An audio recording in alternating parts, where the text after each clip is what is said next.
when stuff gets difficult, the only person who you can trust to free yourself from this rut, from this terrible thing, is yourself. No one else knows exactly what's your problem. No one else knows the exact solution, because although we've all been on similar paths, we haven't all been on exactly the same path. No one knows exactly what's going to work for you. And obviously that's difficult. That's difficult to almost absorb and acknowledge, but your path's truly unique to you. It's truly unique to yourself. And if you never realise that, then perhaps you'll never appreciate it and you'll never keep going. And if you just stop randomly, then bro, you don't even know what potential you had. You don't even know what you could have done. Imagine missing out all of that potential. You don't even know what you could have been. You could have been the greatest chess player in the world, but you stopped because you lost to Martin one time. You could have been the best footballer on the planet, but then you decided the game was too difficult, so you gave up. You had one bad game and you gave up. You quit your career. No matter what negativity you may be experiencing, forever know it's only yourself that can take you out of that negativity. Other people can inspire you and help you in the way of inspiring. But when it comes to actually escaping this rut that you're in, nobody can help you other than yourself. Because at the end of the day, no one cares about you other than yourself. Your friends, they care about you because you're funny. You get along with them. But realistically, they'd move on if you died. Your family, move on if you died. Your mother, she'd be distraught. She'd be in genuine pain, discomfort. She'd be really hating her life if you were gone. But apart from that, everyone else would get on. Because unfortunately, that's the way life goes. Only you care about yourself enough to be able to free yourself. If you're in bad shape, only you can get yourself into the gym. No one else can do it for you. If you really are mega obese, maybe just lifting weights isn't good enough, and just being in a calorie deficit isn't good enough. So maybe now you need to start going on walks and runs. But truthfully, no matter what it may be, it genuinely is just you who can fix your life. Even if it comes to Xbox games, you're not going to get better at Xbox games if you sit there and tell someone else to get you to Grand Champion, to Ultimate Champion, to the best rank. Only you can do that yourself through many losses, periods, win streaks, reversed lose streaks, loss after loss after loss. You can go on a 10-game losing streak. Never get back that MMR. But next season you'll be better. Yeah, you may be in a rut. Yeah, you may be in a mode. Yeah, you might have lost 10 games in a row. But only you can win that MMR back. No one else can do it for you. And that's something you've got to think about. You lost all of that to learn a lesson. That you're not untouchable. That you're not unscathed in this process of the ranked grind. You can be hard stuck. You can be lost in this one rank. You may never get out. Only with a bad attitude will you forever fail to leave this rank. With a good attitude, the right attitude, you can leave the rank. With the good attitude and the correct attitude, you're going to be able to leave this disgusting body that you're in and you hate. You're finally going to be able to love yourself when you sleep at night and you look at your big chest and your big arms and your big shoulders, your big legs.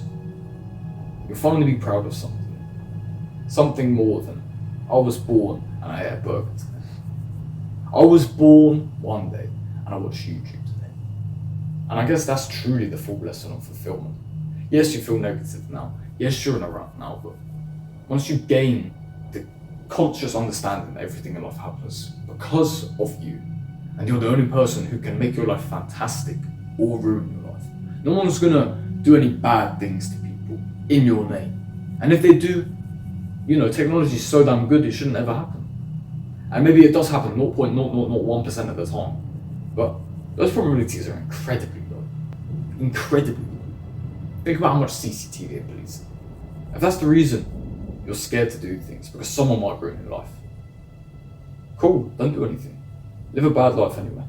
Don't ever go out and try and live a good life, because if you're really that scared of someone crushing it all, that you wouldn't be able to get back there again, then you probably haven't done it from rock bottom, you probably haven't done it from zero, which means you don't actually know the full gravity of the situation when you go from 0 to hero.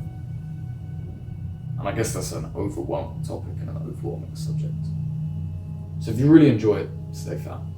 If you really enjoy it, stay out of shape. But if you notice you're in a rut that you cannot escape, you just have to force it into reality. And don't get me wrong, it's not going to be easy, man. Trust me, it's really not.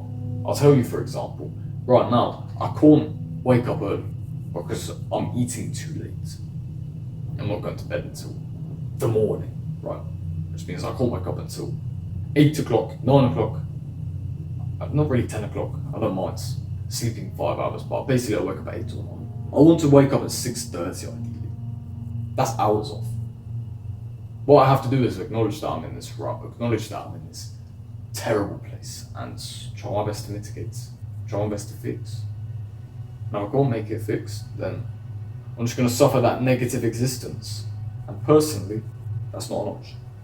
So I'm going to get my ways back to 6:30, 6 o'clock, 5 a.m. in the morning. I don't care what it is. I'm going to get my ways back to early mornings. Perhaps with the help of God. Obviously with the guidance of God, because I'm a Christian, right? But no matter what it takes, I'm going to get my way back there. You should have the same mindset if you're stuck in a rut, if you're in a negative place. Because only you can bring yourself out of that rut.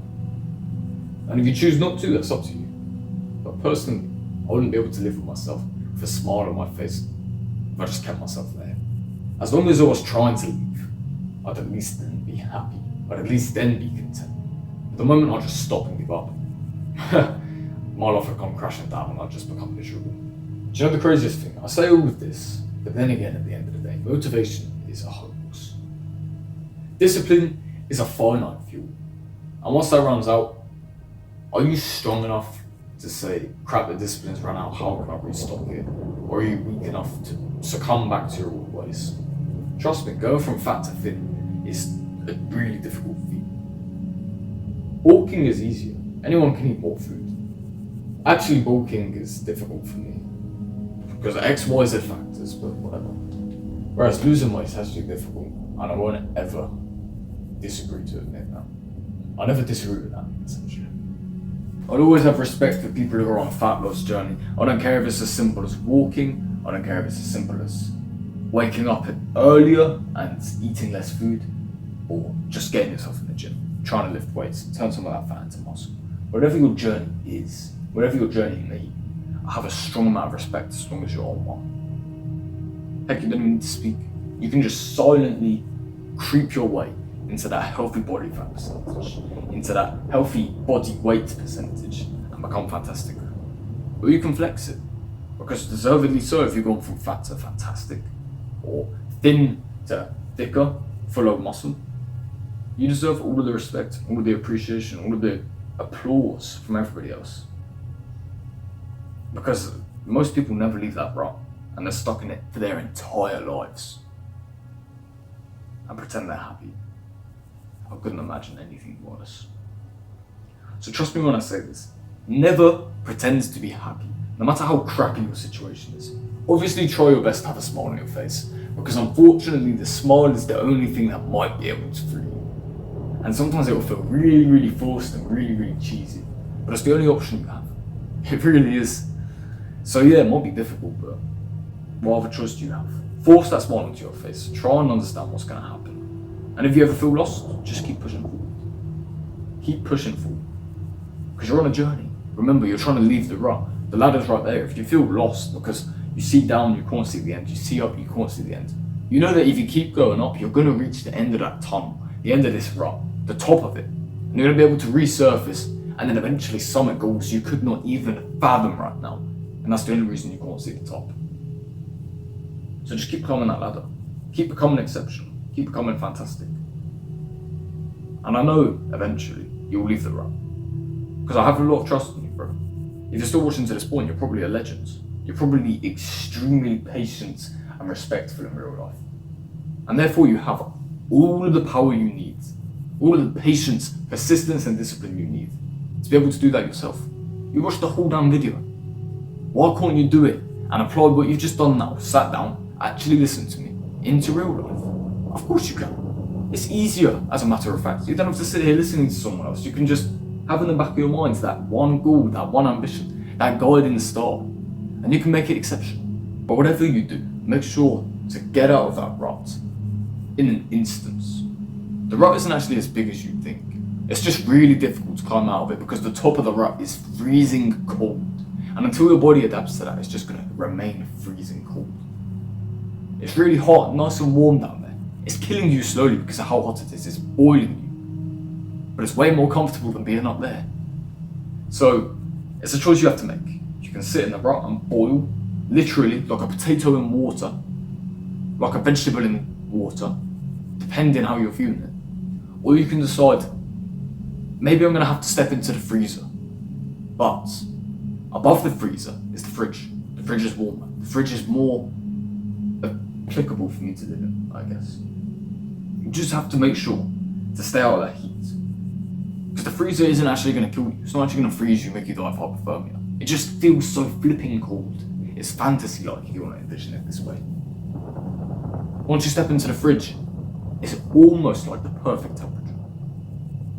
And then you get to appreciate it. And when you leave the rut, remember the rut is just a wide hole. You can always fall back into it. So stay humble, yeah? Because that's the most important thing. If you leave the rut and then think you're untouchable, here you got another thing coming for you, buddy. You're gonna have to do the plumb all over again. If you get the dream physique you wanted, the big arms, the wide back, and then just give up with the gym, bro, you're gonna lose it. And you're gonna have to go through the entire process again just to get it back. So always remember, if you're in a rut now, do your best to avoid it for the rest of your life. And if you're not in a rut now, do your best to avoid it the rest of your life. Build whatever system you can to maintain that positive summit position that you have and completely evade the rut for the rest of your life. God bless you.